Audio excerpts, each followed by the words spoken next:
For today's video, mag-review tayo ng isang startup na hardware wallet and it's called Rider. At ang tawag sa first product nila or first wallet nila is Rider 1. This costs around $229 but okay lang yan, meron akong malaking discount code, i-reveal ko yan sa dulo ng video na to. So itong Rider 1, catered to for beginners or sa mga taong gustong pumasok sa crypto and gusto nila kagad mag-invest sa mga hardware wallets. Kasi bakit naman hindi, no? Bakit hindi naman natin sila masisisi? Lalo na maraming scammers, maraming phishing websites dito sa crypto. Typically, pag bibili ka ng hardware wallet, bibigyan ka ng seed phrase, ilalagay mo yan sa isang papel or magpo-provide sila ng isang parang booklet, doon mo ilalagay at itatago mo siya safely. Pero dito sa Rider 1, meron silang tinatawag na recovery tag kung saan doon na nakastore yung seed phrase mo, wag mo lang iwawala yung tag na yon. So safe. Instead of writing down the 12 words, 24 words ng kailangan mong i-save somewhere, isi-save niya doon sa recovery tag and si-store mo lang securely and safely sa isang vault or somewhere yung recovery tag. If sakaling mawala yung Rider 1 mo, pero yung recovery tag mo since naka-safely secured naman siya somewhere, pag bumili ka ng bagong Rider 1, kung gusto mo i-recover yung wallet mo, kunin mo lang yung recovery tag, isa-scan mo lang yun sa Rider 1, then makukuha mo na ulit yung wallet mo. Hindi mo na kailangan hanapin pa yung or memorize mo pa yung 12 or 24 words na seed phrase mo. So itong Rider 1, meron siyang built-in security chip, meron din siyang NFC, wala siyang cords or anything, so medyo mahihirapan tayo siguro dyan mamaya explain ko sa inyo, no? Battery free, it's made out of aluminum, so matibay ito, and meron siyang Qi wireless charging. That's why i-explain ko sa inyo yan mamaya, no, kung bakit walang port at meron wireless charging. Meron din siyang touch display, around maybe 3 to 4 inches of touchscreen display. But honestly, wala ka masyadong magagawa dito sa product na to or dito sa wallet na to. Kailangan mo lang to if in case meron kang gustong i-transact. So kung gusto mo mag-send ng Solana sa ibang address, so kakailanganin meron kang hawak na Rider 1 o hawak mo yung wallet mo kasi kailangan mong ikabit to through NFC sa phone mo para makapag-push through yung transaction.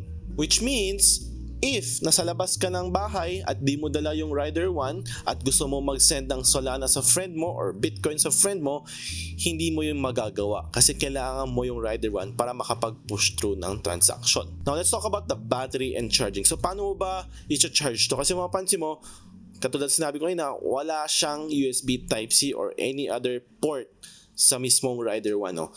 Magcha-charge lang siya through wireless charger, Qi wireless. And yung Qi wireless charger, provided naman yan. Kung bumili ka ng Rider 1, kasama na yan sa packaging, kasama na yan sa box, mag-provide na siya ng cord and yung wireless charging pad.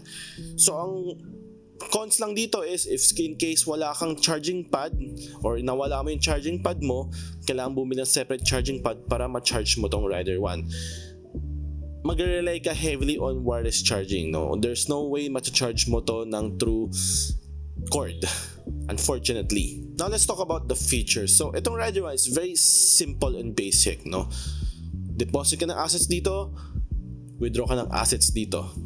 Nothing else, no? Unlike other cold wallets or hardware wallets kung saan meron na silang mga features kung saan pwede ka na rin mag-swap mismo sa app nila or sa hardware wallet nila, pwede ka na rin mag-access ng mga dApps, no? Meron na silang sariling somewhat like a browser sa loob ng app nila. While dito sa Rider 1, wala tayong ganong klaseng feature as of yet. Next, papakita ko naman sa inyo paano mabang-withdraw dito sa Rider 1. So, first of all, kailangan mo i-download yung app sa phone mo. It's a must-have, no? Required yan. Kasi doon mo makikita yung balance ng wallet mo. Doon ka magde-deposit, doon ka mag-withdraw. So here, kung mag-withdraw tayo ng Solana dito, around 0.5, no? Ang kailangan mo lang gawin dito kasi meron tong feature tong Rider 1 na NFC, meron din, kailangan yung phone mo meron ding NFC. Ayun yung isa sa mga requirements ng Rider 1. Kailangan may NFC yung phone mo kasi para makapag-push ka ng transaction, kailangan mo gamitin yung NFC technology ng phone mo and ng Rider 1. So itatapat mo yung Rider 1 sa NFC kung saan man yung NFC ng phone mo para makapag-push ng transaction. Again, wala ka na masyadong pwedeng gawin pa dito sa Rider 1. It's simple as deposit and withdraw lang. Wala na, no? So far, yung buy, wala pa, no?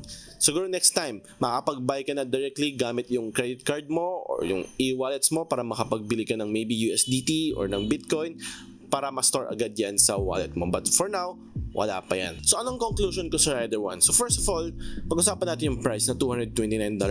For me, para sa isang simple basic na hardware, medyo expensive siya. But fortunately, meron tayong discount code. Katulad ng sinabi ko na lang, meron akong 30% discount code.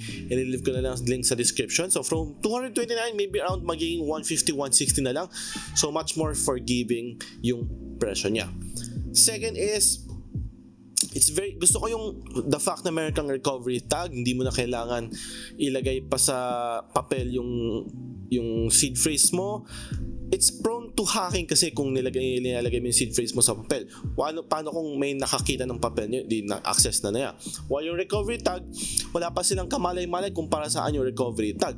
Kailangan pa nila specific na Rider 1 na product para ma-access yung seed phrase mo. So mas secure siya compared sa papel lang na nandun yung mga password mo or yung seed phrase mo. Next naman, I wish merong USB-C port at least man lang doon sa Rider 1 kasi not all the time reliable ang mga wireless charging. Like myself, kahit meron akong wireless charging, nag-charge pa rin ako via cord kasi mas mabilis mag-charge yung, let's say for example, yung phone ko via cord compared to wireless charging. And if nawala yung wireless charging pad mo or kung nasira man to, wala kang choice kundi bumili ng panibagong wireless charge kung saan di hamak na mas mahal siya compared sa kung bibili ka na ng USB Type-C na cord. So I wish sa Rider 2 magkaroon siya ng USB-C port. And one more final note dito sa Rider 1 is yung NFC technology nila. Kasi napansin ko, every time na magka-try ako mag-push ng transaction, mag-withdraw ako, kailangan ko i-connect via NFC yung phone ko. And most of the time, maybe 70-80% of the time, nami-miss ko. So medyo hit and miss yung NFC. So pag nagalaw mo lang ng konting Rider 1 habang kinoconnect mo yung NFC sa phone mo, mag-fail yung transaction. Kailangan mo ulitin. So medyo nakaka-frustrate siya a little bit, no, kung paulit-ulit mo siyang ginagawa. So hopefully I think ma-fix naman yan via software. Ma-improve lang niya yung maybe yung connectivity ng NFC. Then after that, I think wala ka na magiging problema. But for now, yun ang na-experience ko. Alright, so yun lang. I hope nakatulong tong review. And one more thing, magpapag-giveaway tayo ng Rider 1. So make sure kasali kayo sa Telegram ko. Doon ko i-announce yung criteria. So again, ang discount code, 30% discount code, lilive ko na lang sa description sa baba. Gamitin niyo yung link na yon para makapagbili ng Rider 1 at a 30% discount. So yun lang, subscribe, like this video, share mo na rin to sa mga friends mo. Yun lang, thank you, bye-bye.